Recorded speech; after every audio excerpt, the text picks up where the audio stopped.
into theology. Some common examples are Neoplatonicism, Celestinosis Areopagita, Eckhart, Tauber, one even Luther. But finally, it paradoxically arose out of the Enlightenment. It was René Descartes who radically transformed the idea of human experience by stressing that there is always a self, which is established prior to discovering things in the world. And this self has a constitutive aspect, which is always a God. And God is an infinite entity, independent of everything else. So, self, as a finite being that questions everything about God, receive its authority exactly from this God. I have a quotation. I understand by the name of God a substance at once infinite, independent, by which I, myself and all others, if some others exist, inasmuch as it exists, have been created. And this is very important, because Enlightenment brought a different order in relation between religious experience and the ordinary sense experience. According to Enlightenment, the religious experience is a category of experience which helps make sense the things in the human world. Whereas before, let us say in ancient times, it was opposite. Religious experience was always in some way mediated by the realm of ordinary experience. So you can see here that the role of the sense experience changes, and there is a clash between the religious and the human, which comes with the Enlightenment. This transformation of experience, presented for the first time in Descartes' work, has been developed by other thinkers. If one name should be mentioned, it is the name of German theology, father of modern theology, Friedrich Schleiermacher. He proposes that the religion, in his definition, is the intuition of the universe.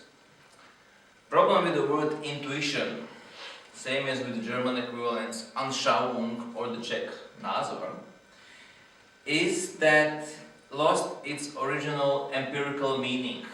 Intuition comes from Latin intuitus, which etymological has the root tueri, which means to look at. Názor, in Czech, has a word zrak, which is again vision.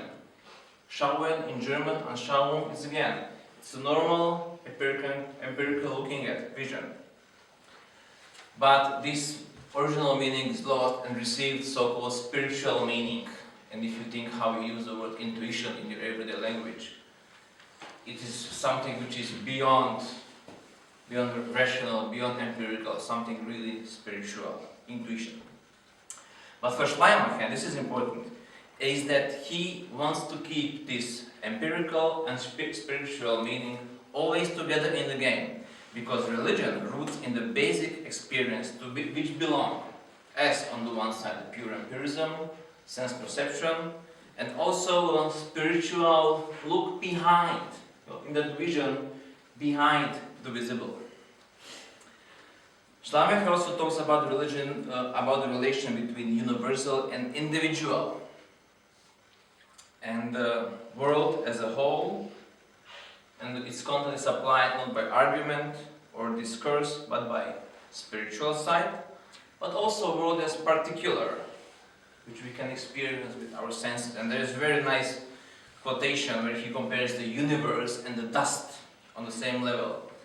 Raise yourself to the view of how these laws, the common laws in the universe, embrace everything, the largest and the smallest, the world systems, and the small mote of dust that flutters about restlessly in the air.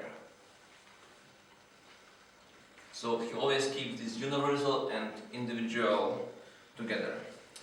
This focus on unity, and unity is maybe one of the key words which are part of the main argument in this presentation, continues in the philosophy of Heidegger, who brought the critique of subjectivity, and by experience, he understands the human experiencing in its unity with what is known or experienced.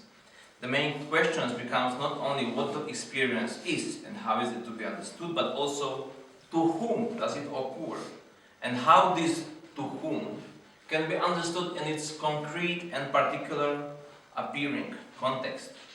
Heidegger always strongly urged to ask the question, how is the category of religious experience connected with the concrete lives of believers and their communities? In other words, the truth of faith always stands in relation to the way how faith is lived and understood.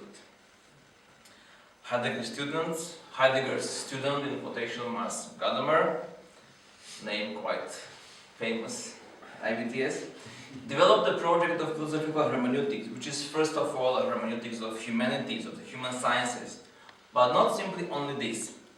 Gadamer's analysis want to discover the conditions for understanding of everything, not just something particular, like the human sciences. Therefore, the intention of his hermeneutics is to ask the question of understanding and its relation with entire human experience of the world and the practice of life, experience of philosophy, art, history, etc. And so exactly in this articulating the conditions for hermeneutical practice as such, his hermeneutics is effectively a hermeneutics of experience. Now let me talk a bit about experience. Gadamer in his work analyzes the concept of historical understanding, in which the concept of experience as Erlebnis, German word, plays a central role. The noun Erlebnis came into use in the end of the 19th century with the essay from Wilhelm Dilthey, who gave it a meaning, manifestations of life. And what he meant very shortly is that what humanities want to research and approach is the life itself, but they cannot do that because we have access to the life only through the manifestations or objectifications, which he calls lived experience or Erlebnis. And if we want to discover the life itself, we must translate these manifestations of life, Erlebnis, back into the spiritual life where its roots.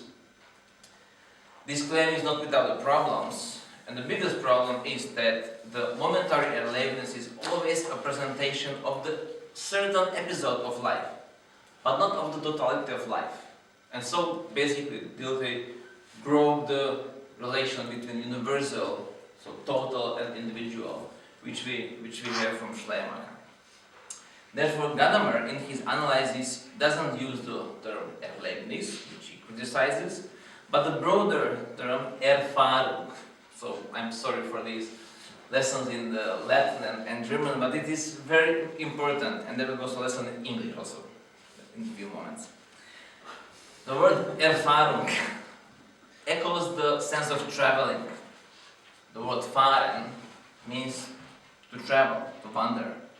This word is also used in Hegel's Phenomenology of the Spirit, where the experience of the consciousness has been referred as the voyage of discovery, and primarily means that something is undergone and through it one changes. Hegel defines experience, quotation, as a dialectical movement which consciousness exercises on itself, on its knowledge, as well as its object, such that the new object emerges from it. So, unlike Erlebnis, where we talk about the returning to the original order of life, Erfahrung involves the transformation of that life. English way of regarding experience is a case in point. For the most part, English way equates experience with awareness as such, where awareness is simply passive reception of sensation, somewhat analogous to the opening a lens on the camera. Although under this interpretation one is able to account for the possibility of new experiences, for example the lens on the camera can be always opened, it cannot account for the transformation that occurs in the one who experiences. And this is exactly Hegel's point. Real experience is an undergoing, synonym is experiencing, undergoing, that in effectiveness involves a reversal in the experiencing, which is a double experiencing, an experiencing of both the world and itself. And undergoing an experience lies exactly in this double experiencing. Consciousness returns from the encounter with the phenomenon to the framework in which it originally grasped the phenomenon and transforms itself as a result of that encounter. This is very known as a hermeneutical spiral, but in a bit different form, but it grabs the meaning. Gadamer also echoes the idea of travel as an experience that deeply transforms the traveler, and it is precisely in such an experience that the truth exists. Hermeneutical theory of experience is explained with the notion of understanding and highlights the way in which experience and understanding are always connected and require active participation. However, here comes the Gadamer's critique. Gadamer says that the Hegelian system does not accurately represent the true meaning of the term Erfahrung, although in much sense he agrees with him. Because the movement within the circularity of consciousness leads one to believe that the experience is enclosed within himself and not really open to others. For Gadamer, this is not a genuine experience. He overcomes Hegel by focusing on the finitude of a man. He recovers an old Greek saying, comes from the man called Aeschylus, that we learn through suffering. Pathei matos. We learn through suffering. This does not mean only that we learn from our mistakes and acquire better knowledge of things through disappointment. It means also why this is so. What we learn through suffering is the insight into the limitation of humanity, the religious insight into the boundary that separates the human from divine. What we learn is the uncertainty of all predictions and the foolishness of attempting to master the future. Short quotation, genuine experience is whereby the human becomes aware of its finitude. It is not by accident that this idea has been very often used by theologians. And one could say that the genuine experience asks us to recover the space that separates the human from divine, but not only to recognize the space, but to preserve it, to preserve the otherness. Gadamer's intention to highlight and bring a different concept of experience is used in and illustrated in his concept of play or a game. Play is a means, a medium, and yet the game is not created or guided by those who play in it. Rather, the game itself guides the players who are taken by the game and who follow and obey its rules and adapt to its forms. In his works, he uses example when the children are playing, like for the wedding or whatever, when they just share the roles, but at the end, they are given the roles by the game itself. They are not the one who rule how the games will continue. So the game has a primacy over the players, and we could say that the subject is the game itself. In other words, in the experience of play, the players are played by the game and not vice versa. This discussion brings a weakening of subjectivity, and this is Gadamer's way of opening a new horizon when it comes to the nature of experience. This is not a move that puts away players in the game, no, but rather requires all their skills and their participation in the game is to succeed. So the subjectivity is not to be abandoned, but its role must be redefined. When Gadamer turned to show the elements of experience in general, he begins by understanding the linguisticality and the dialogical character of hermeneutical experience, which according to Gadamer, another quotation, is concerned with tradition. That is what to be experienced. But tradition is not simply a process that experience teaches us to know and govern. It is language, or it expresses itself like a da. To say that tradition expresses itself like a thou, like a you, does not mean that what is experienced in tradition is the opinion of another person. No, that would be too simple. It simply means that tradition is a genuine communication partner with which we belong, as does the I with the thou. Do I pronounce it correctly? Thou? Thou. Thou. Thank you. To experience tradition truly as thou means precisely that the claim from the other is not to be overlooked. It means that the other really has something to say when one is able to listen. Drawing on Buber's, where this distinction comes from, distinction between the I, it and I, though, Gadamer wants to press the point that our involvement in tradition is a participatory relation.